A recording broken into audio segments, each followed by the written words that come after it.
Hey everyone, it is time for the workout. I seem to be getting in trouble for making my posts too long. So, let's see how it goes. Oh, we've got to start the exercise, man. Indoor walking, ready, set, go. Pull the pants up a little bit. All right, here we go.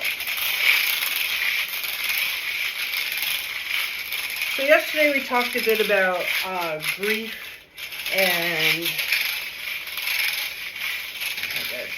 I don't know why sometimes it works so good and sometimes I just can't get it to keep going. I don't get it. Anyway, so yesterday we talked about grief and how we have to sometimes reach outside of ourselves, reach out of the people that we know, and find people who have been through what we've been through.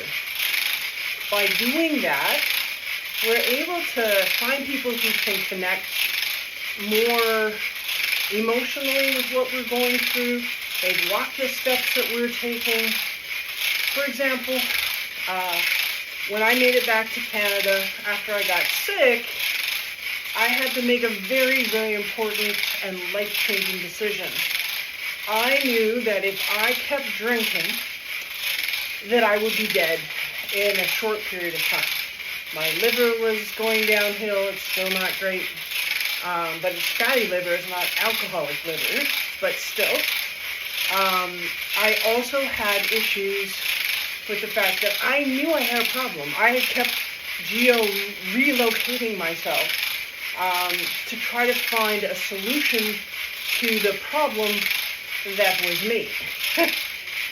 It wasn't my boss being a jerk. It was, it was a little bit, but a lot of the things that befell me in my life was because I was a drinking person since about the age of 7.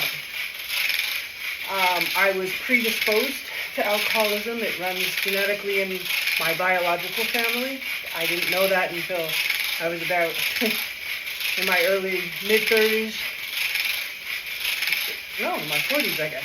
Anyway, so what that meant was I had to make it through the doors of AA.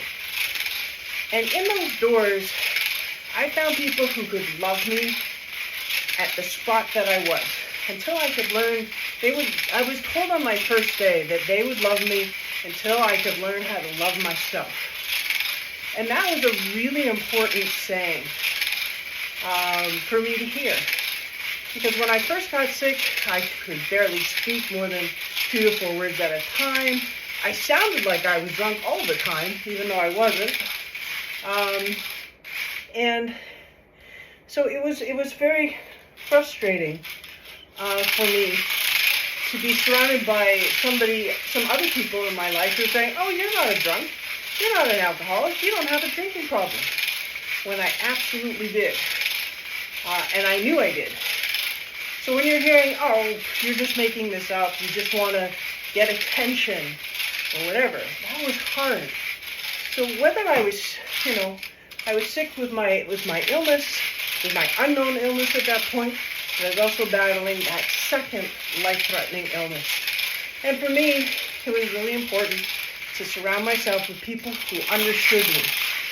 In the ME community, the myalgic encephalomyelitis community, chronic fatigue syndrome, and long COVID communities. Long COVID didn't exist initially. It does now, unfortunately. But yeah, I had to find people who understood what I was going through. So that's part of the finding your folks. Finding the people who are going to hold you up until you're able to stand on your own. And ladies and gentlemen, that's 4 minutes. Whew. At least 3.5 because some of the video was a little bit slower. But I love you and have a good night. Oh, yeah, so in summary, reach out of your comfort zone. Connect with people either in person or online who understand what you're going through, where you are, whether that's a spinal injury, an illness, an injury, cancer, whatever it is. Find your community because they're going to get it. And you can share those hard to share feelings. All right. Love you. Bye.